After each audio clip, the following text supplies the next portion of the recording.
ನಿವೇಶನ ಮಂಜೂರಾತಿಗೆ ತಕ್ಷಣ ಕ್ರಮ ಕೈಗೊಂಡು ಅರ್ಹ ಫಲಾನುಭವಿಗಳಿಗೆ ನಿವೇಶನ ಹಾಗೂ ಹಕ್ಕುಪತ್ರ ವಿತರಿಸಬೇಕು ಎಂದು ಆಗ್ರಹಿಸಿ ಅನಿರ್ದಿಷ್ಟಾವಧಿ ಧರಣಿ ಸತ್ಯಾಗ್ರಹ ಆರಂಭಿಸಲಾಗಿದೆ. ಹೌದು, ಚಳ್ಳಕೆರೆ ತಾಲ್ಲೂಕಿನ ತಳಕು ಹೋಬಳಿಯ ಘಟಪರ್ತಿ ಗ್ರಾಮ ಪಂಚಾಯಿತಿ ವ್ಯಾಪ್ತಿಯ ವಿವಿಧ ಗ್ರಾಮಗಳ ನಿವಾಸಿಗಳು ಹಾಗೂ ಫಲಾನುಭವಿಗಳು ಭ್ರಷ್ಟಾಚಾರ ವಿರೋಧಿ ಆಂದೋಲನದ ಮಾದಿಗ ಮಹಾಸಭಾ ನೇತೃತ್ವದಲ್ಲಿ ಹೋರಾಟಕ್ಕೆ ಮುಂದಾಗಿದ್ದಾರೆ. ಘಟಪರ್ತಿ ಗ್ರಾಮ ಪಂಚಾಯಿತಿ ವ್ಯಾಪ್ತಿಯಲ್ಲಿ ಪರಿಶಿಷ್ಟ ಜಾತಿಯವರಿಗೆ ನಿವೇಶನ ಕಲ್ಪಿಸಲು ಮೀಸಲಿಟ್ಟಿರುವ ಜಮೀನಿನ ಪ್ರಕ್ರಿಯೆ ವಿಳಂಬವಾಗುತ್ತಿದೆ ಎಂದು ಪ್ರತಿಭಟನಾಕಾರರು ಆರೋಪಿಸಿದ್ದಾರೆ. ರಿಜಿಸ್ಟ್ರೇಷನ್ ನಂಬರ್ 52 ರಲ್ಲಿ ಒಟ್ಟು 24 ಎಕರೆ 03 ಗುಂಟೆ ಜಮೀನು ಇದ್ದು, ಅದರಲ್ಲಿ ಪರಿಶಿಷ್ಟ ಜಾತಿಯವರಿಗೆ ನಿವೇಶನ ನೀಡಲು 3 ಎಕರೆ ಜಮೀನು ಮೀಸಲಿಡುವಂತೆ ಸರ್ಕಾರ ಆದೇಶಿಸಿದೆ ಎಂದು ಹೋರಾಟಗಾರರು ತಿಳಿಸಿದ್ದಾರೆ. ಈ ಹಿನ್ನೆಲೆಯಲ್ಲಿ ತಾಲ್ಲೂಕು ಪಂಚಾಯಿತಿ ಕಾರ್ಯನಿರ್ವಹಣಾಧಿಕಾರಿಗಳು 3 ಎಕರೆ ಜಮೀನನ್ನು ತಾಲ್ಲೂಕು ಪಂಚಾಯಿತಿ ಹೆಸರಿನಲ್ಲಿ ಪಹಣಿಯಲ್ಲಿ ನಮೂದಿಸಿದ್ದಾರೆ. ಆದರೆ ಇದುವರೆಗೂ ನಿವೇಶನ ಮಂಜೂರಾತಿ ಹಾಗೂ ಹಕ್ಕುಪತ್ರ ವಿತರಿಸುವ ಪ್ರಕ್ರಿಯೆ ಪೂರ್ಣಗೊಂಡಿಲ್ಲ ಎಂದು ಪ್ರತಿಭಟನಾಕಾರರು ಆಕ್ರೋಶ ವ್ಯಕ್ತಪಡಿಸಿದ್ದಾರೆ. ಸುಮಾರು 750 ರಿಂದ 800 ಅರ್ಹ ಫಲಾನುಭವಿಗಳಿಗೆ ನಿವೇಶನದ ಹಕ್ಕುಪತ್ರ ನೀಡಬೇಕು ಎಂಬುದು ಹೋರಾಟಗಾರರ ಪ್ರಮುಖ ಬೇಡಿಕೆಯಾಗಿದೆ. ಅಧಿಕಾರಿಗಳ ನಿರ್ಲಕ್ಷ್ಯದಿಂದ ಅರ್ಹ ಫಲಾನುಭವಿಗಳು ನಿವೇಶನಕ್ಕಾಗಿ ಪರದಾಡುವಂತಾಗಿದೆ ಎಂದು ಆರೋಪಿಸಿರುವ ಪ್ರತಿಭಟನಾಕಾರರು, ಸಂಬಂಧಪಟ್ಟ ಅಧಿಕಾರಿಗಳು ಕೂಡಲೇ ಸ್ಥಳಕ್ಕೆ ಭೇಟಿ ನೀಡಿ ಸಮಸ್ಯೆ ಪರಿಶೀಲಿಸಿ ನಿವೇಶನ ಮಂಜೂರಾತಿ ಪ್ರಕ್ರಿಯೆಯನ್ನು ಶೀಘ್ರ ಪೂರ್ಣಗೊಳಿಸಬೇಕು ಎಂದು ಒತ್ತಾಯಿಸಿದ್ದಾರೆ. ಅರ್ಹ ಫಲಾನುಭವಿಗಳಿಗೆ ಹಕ್ಕುಪತ್ರ ವಿತರಿಸುವವರೆಗೂ ಅನಿರ್ದಿಷ್ಟಾವಧಿ ಧರಣಿ ಸತ್ಯಾಗ್ರಹವನ್ನು ಮುಂದುವರಿಸುವುದಾಗಿ ಹೋರಾಟಗಾರರು ಎಚ್ಚರಿಕೆ ನೀಡಿದ್ದಾರೆ.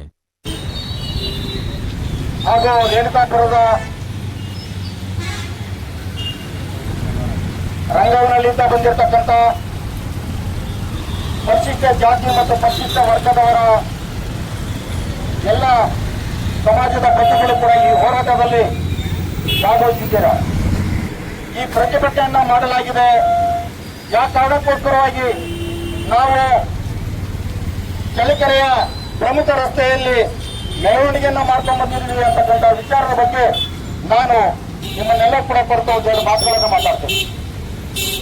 ಬಂಧುಗಳೇ, ಇವತ್ತು ನಾವು ಇಲ್ಲಿ ಪ್ರತಿಭಟನೆ ಮಾಡ್ತಾ ಇರ್ತಕ್ಕಂಥದ್ದು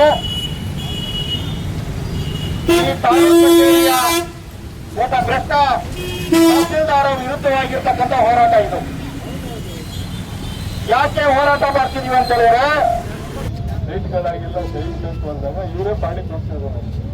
ಪಾಣಿ ತೋರಿಸಿದಾಗ ಅದರ ಊರಂದ್ರೆ ಸ್ಯಾಂಕ್ಷನ್ ಆಗಿತ್ತು. ಪರಿಶಿಷ್ಟ ಜಾತಿಯವರಿಗೆ, ಪರಿಶಿಷ್ಟ ವರ್ಗದವರಿಗೆ, ಬಂಗಡದವರಿಗೆ 3 ಎಕರೆ 6 ಎಕರೆ ಆಗಿದೆ ಅಂತ ನಾನು ಅವತ್ತು ಹೇಳಿದ್ದು ನಿಜ. ನಿಮಗೆ ನಾನು ಸೈಟ್ ಜಾಗ ಕೊಡೋದು ಜಾಗ ಕೊಟ್ಟಿದ್ದೀನಿ.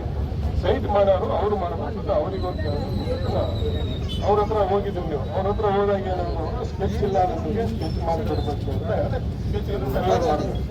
ಆಯ್ತು ಮಾಡಿಸ್ಕೊಡ್ತೀನಿ ಅಂತ ಅವ್ರಿಗೆ ಹೇಳಿದೆ.